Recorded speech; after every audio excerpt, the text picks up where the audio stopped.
Oh, check it out. There we go.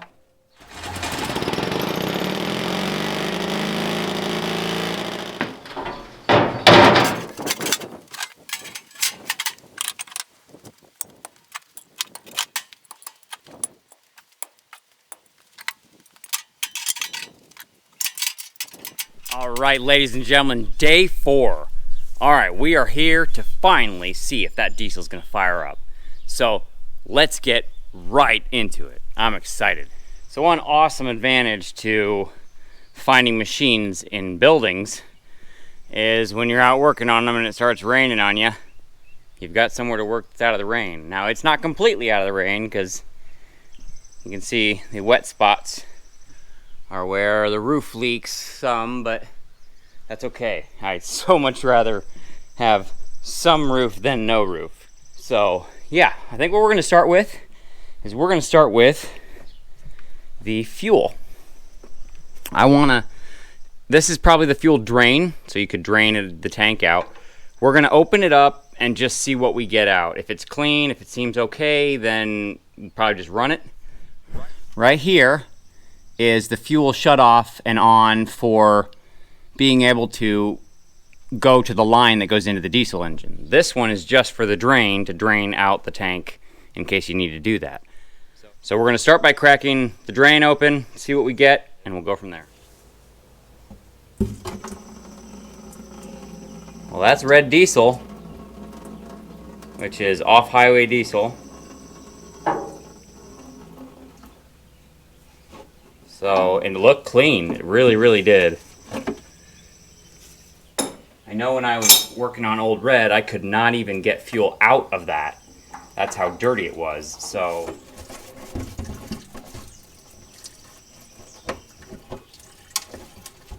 I'm kind of got it all the way open, but it's not really coming out. So, I kind of think there is something maybe blocked a little bit. I'm gonna grab a wire real quick. All right, my thought is we'll start opening this a little bit, stick the wire in there, try and get any gunk out.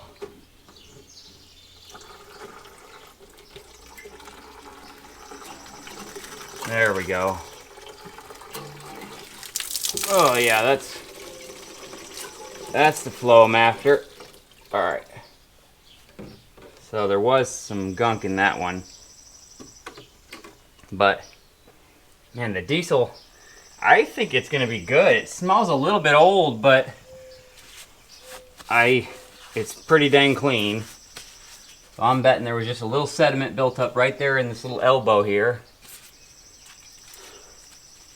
I really ought to do the other one. That one's more work. I don't know which way is on, which way is off. I'll clean it up. There might be a line on it. Some of them have like a line that you line up with the tube to make it open. Okay, there's the shutoff right here. And you can see there's a line scribed in the brass piece. So when it is aligned with the pipe itself, which it's going this way, it's open. If you can see on this one, the line is vertical. It's going up and down, which up and down is not aligned with the pipe. So that is shut off. So that's good to know. So there is fuel probably all the way to the diesel engine. So I am not gonna mess with it. I'm not gonna touch that. We know the fuel's in here. There was a little block just right there where that settled.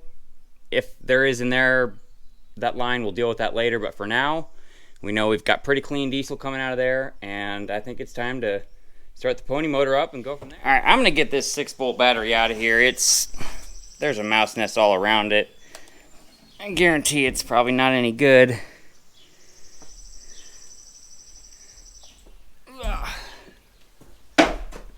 Yeah, that's packed in there. A couple of blocks of wood. Surprisingly though, you see that? There's yellow paint down there. So they had some cardboard and some boards in there, and those probably saved this battery box. So that's great. A lot of times you see the batteries, the acid just starts leaking out of them. The battery boxes are just destroyed. So I'm really, really happy to see that. Okay, I just have to clean this up real quick and see how awesome this is gonna look on the machine before we start it. So we're gonna do that now. I know it's completely unnecessary and doesn't matter at all, but it matters to me, and I think this thing is gonna make that area look so much cooler. They said this cushion thing had been in the barn for like 50 years, and they just had to keep moving it, and so they were actually kind of happy to have it gone and not have to move it anymore. There is one thing on it that's missing. I think that there are 2 brackets that bolt to this. You can see the board here on the line on the board. And so there's a bracket that mounts here that would then attach to the back there. So I'm gonna check with them, and we're gonna go look in that barn. Maybe they even have that other side armrest in there. Not sure, but even if they don't, whatever. I'm excited to have this piece. Man, it's cleaning up so beautifully.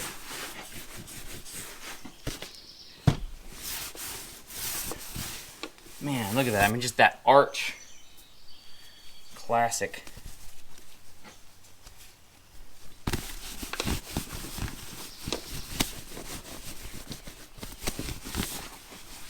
All right, how awesome does that thing look?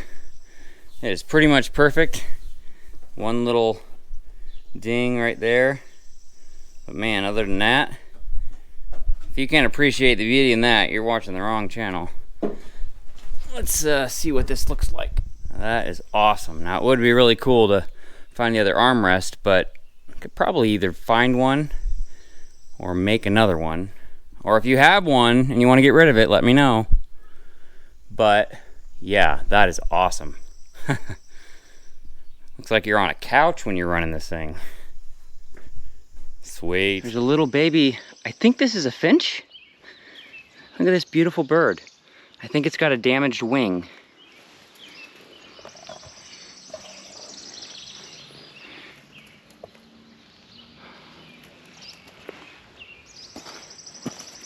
Come here. It's okay. Come here, it's okay. All right. Yeah, you got a damaged wing, little guy. What a beautiful bird. Unfortunately, nature is going to probably take its course because this one can't fly. I didn't really want to touch it at first because maybe the mother wouldn't take it back, but at this point, it can't fly. It's not in the nest. I don't even know where the nest is, but I'm going to set her, we're going to call it her. I'm going to set her over here. And hopefully maybe something will happen, but there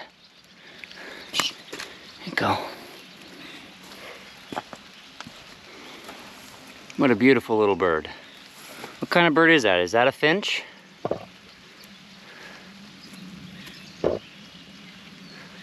Kind of a rare treat to see one so close.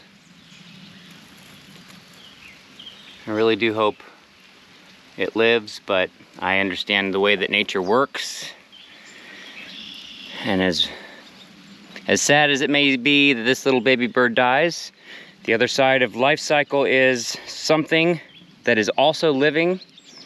A predator will get it and eat it, and that will be part of that animal's life cycle. So sad to see the little baby may not make it, but kind of a beautiful treat to be able to see one of those so close. And if you know what kind of bird that is exactly, let me know. I would truly like to know. All right, let's talk about how this works. So the pony motor is a starting engine. That's another term for it. And essentially the way it works is it is what we use today as an electric starter. So most engines today have an electric starter, and instead of having just a button that you push to start the engine like today, this has the starting engine. Now it has its own little electric starter, but the deal was back then the electric starters weren't big enough, the technology wasn't good, or it was just, I can't remember if it was more affordable for Cat to make this. I don't think so, because it's a lot of work to design an entire engine to start another engine when you could put an electric starter in. I don't think they had starters that were strong enough to be able to truly kick these over, or the technology was kind of borderline at that time. Whatever the situation was, all this machine has is a pony motor starting engine that starts the diesel. So the way it works is you start the pony motor, you get it running. We did that.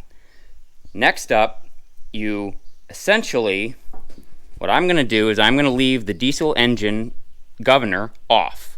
All the way down is usually fuel shut off. And so what that's going to do is when we engage the two engines together, there's a flywheel on the back of the diesel that engages with that clutch right there.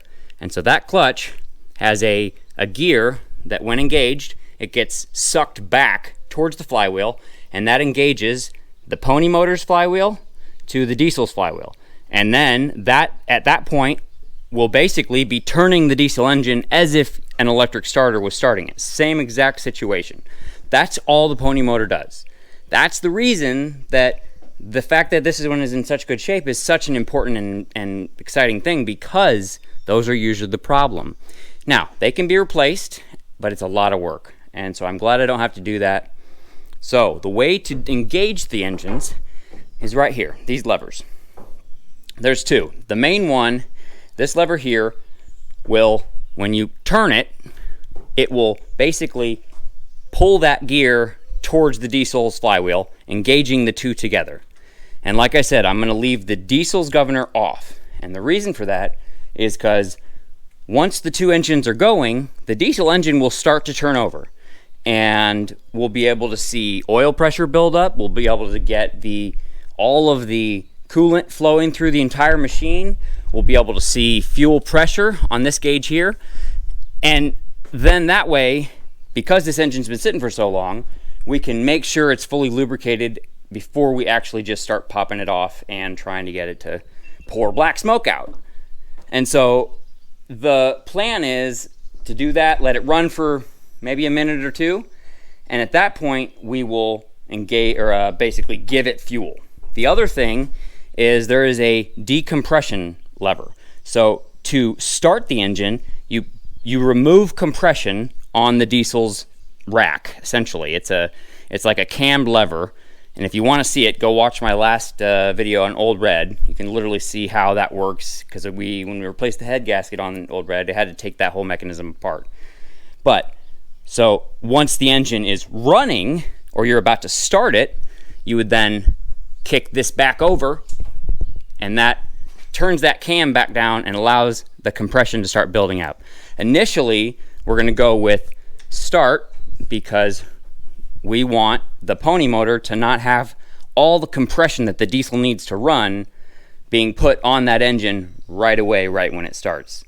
So that's the plan. We'll see if this baby wants to bark right off, or if it's going to take more work than I think it's going to take. I don't think it's going to take much. I really think we are right there. So let's get the battery connected.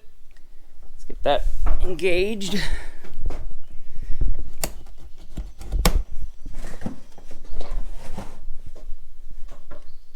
12 volts engaged.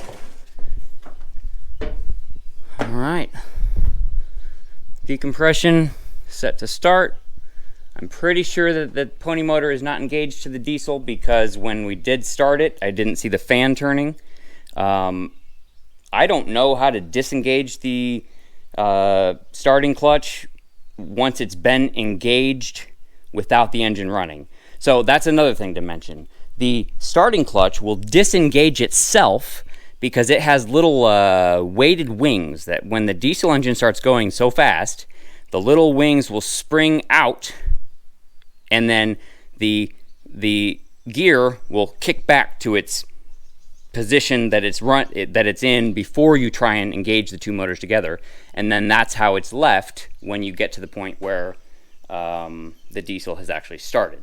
And then at that point, you shut the fuel off on the pony motor, and that gives you, that starves the engine for fuel in the carburetor and doesn't allow fuel to leak down into the cylinders, ruining the engine. So that's all I know about it. And if there's more that you know, definitely leave it in the comments, but it's not that complicated. It is definitely unique, and in today's day and age, it's not common, so you don't see a lot of these. So let's do this.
Like a kitten.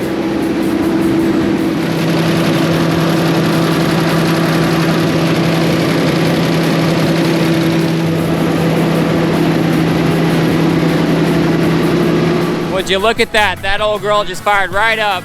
She's a little bit smoky, but I think it'll come out of that. There's a little bit of a tick. I don't know if that's a normal sound. I don't think so. Actually, wait, we need to...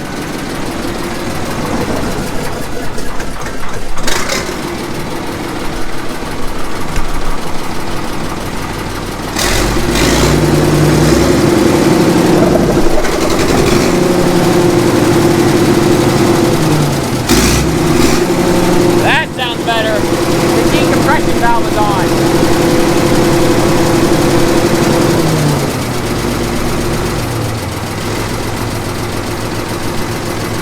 Alright, now she'll make power. Alright, so I had the decompression lever still releasing the compression, so now we're all the way on a run.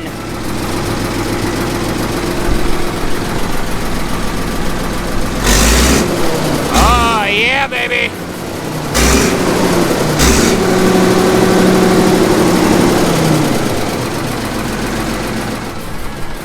Still seems like there's a little bit of a tick.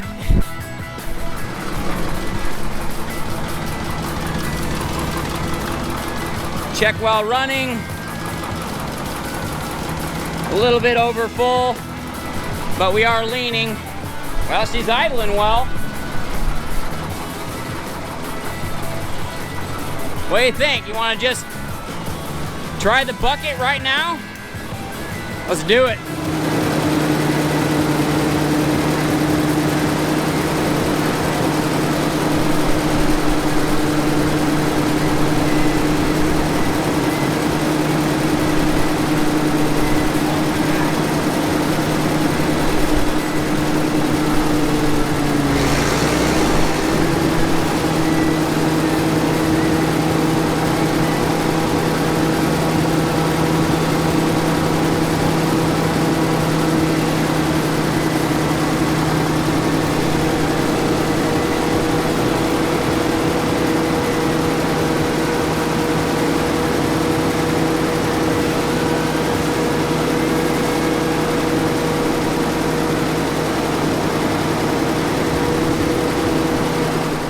All right, Well, hydraulics work. Only problem we're having here is that pole. One thing I was gonna try and do, somebody suggested trying to curl the bucket back, lift it up, and you'd be up and out of the way, but this machine, when it was sat, it was already all the way curled back. So that's not something that can be done, but we've got hydraulics. So yeah, awesome. Cylinders look nice. Nice and clean, no real little bit of nick, but so this is the fuel gauge for fuel pressure. It should be in the norm section all the way over, and I'm not seeing it's down in the low end. Maybe the gauge is bad.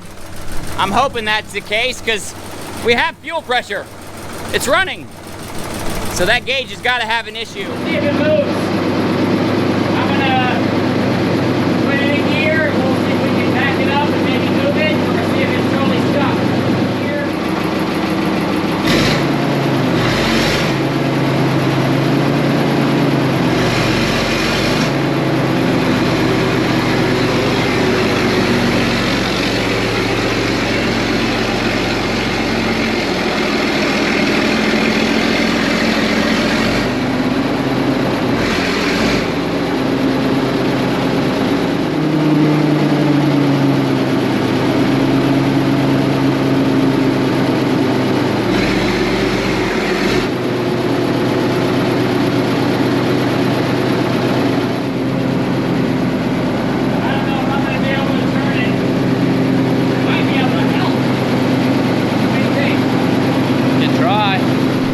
So this is their John Deere 120C, and Matt is here. He's gonna jump in this, and we're gonna use this to move the tractor over out of that post. And we do not want to ruin the shed over there. So grab that machine and bring it over here.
Get out of the way of that chain if it flies off.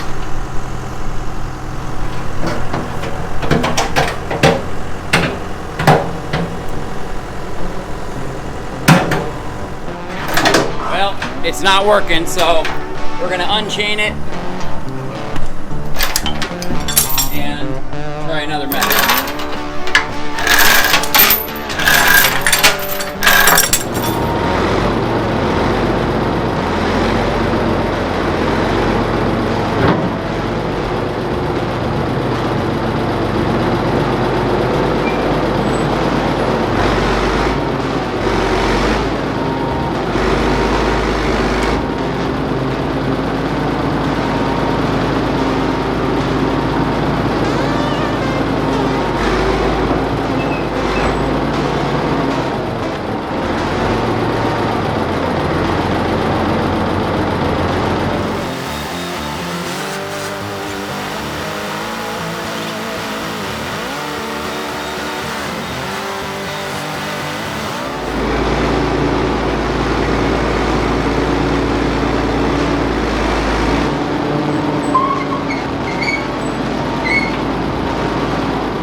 Beautiful.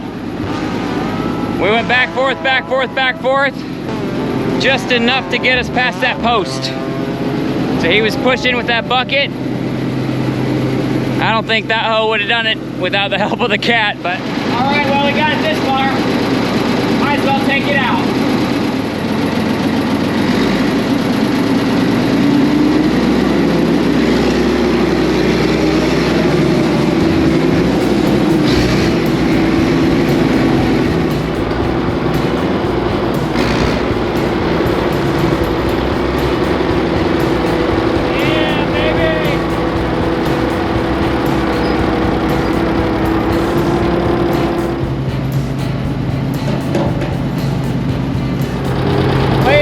Nothing more beautiful than resurrecting an old cat. I wasn't expecting it to turn, but I thought it'd go straight, just like I thought. Couldn't have gotten it out without that guy, without taking out the shed. Which we don't really care about the shed that much, but.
might as well see if it digs.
Well, what the heck is...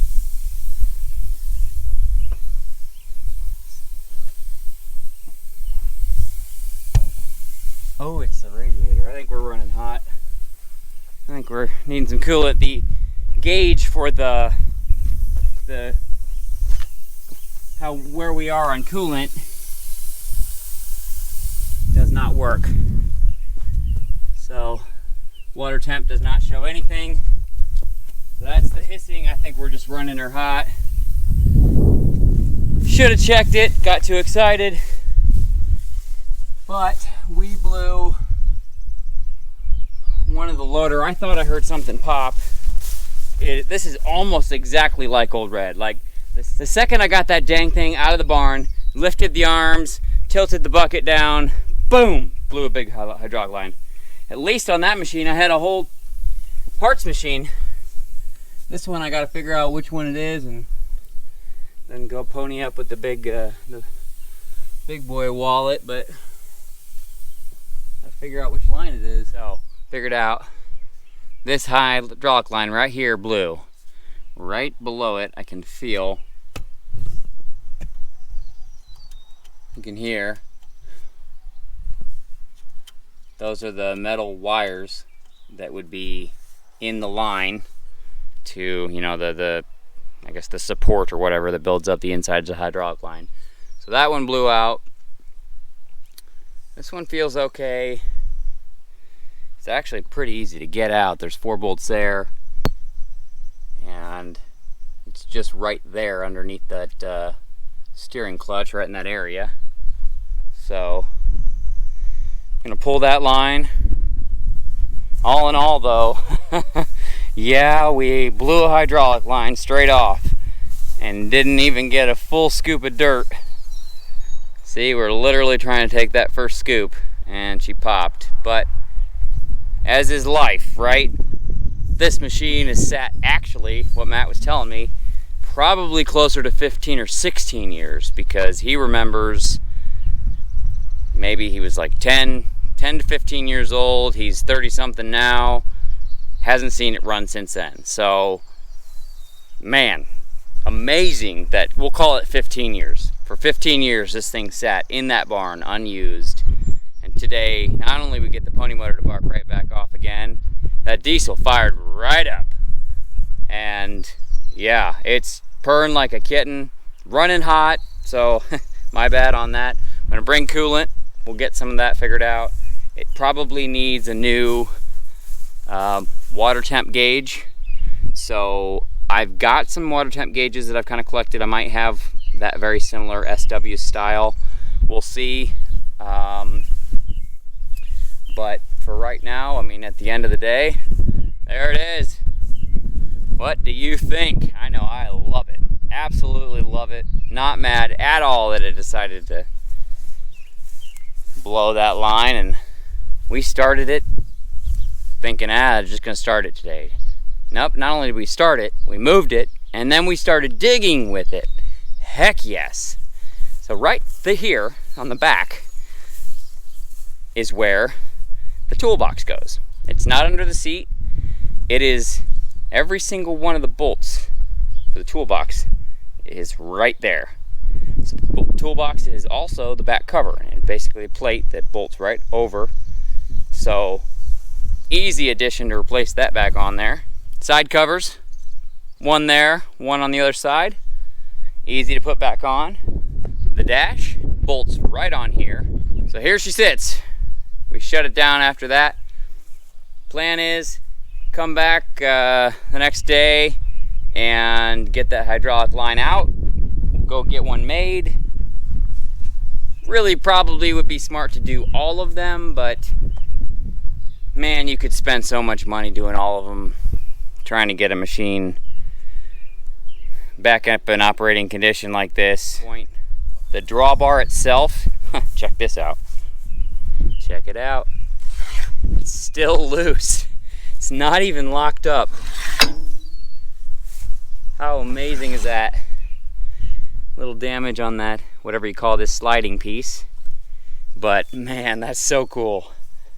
Yeah, next up, we'll be fixing the hydraulic issues and going from there with it.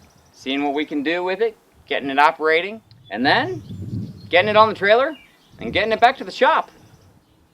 From there, I got all kinds of ideas, but you let me know. Is there anything you think we should do with this? Still really thinking on names here. I know a lot of people want Old Yeller. Not my favorite. I think that there are probably tons of machines named Old Yeller. I already got an old. Old Red is old. Old Red.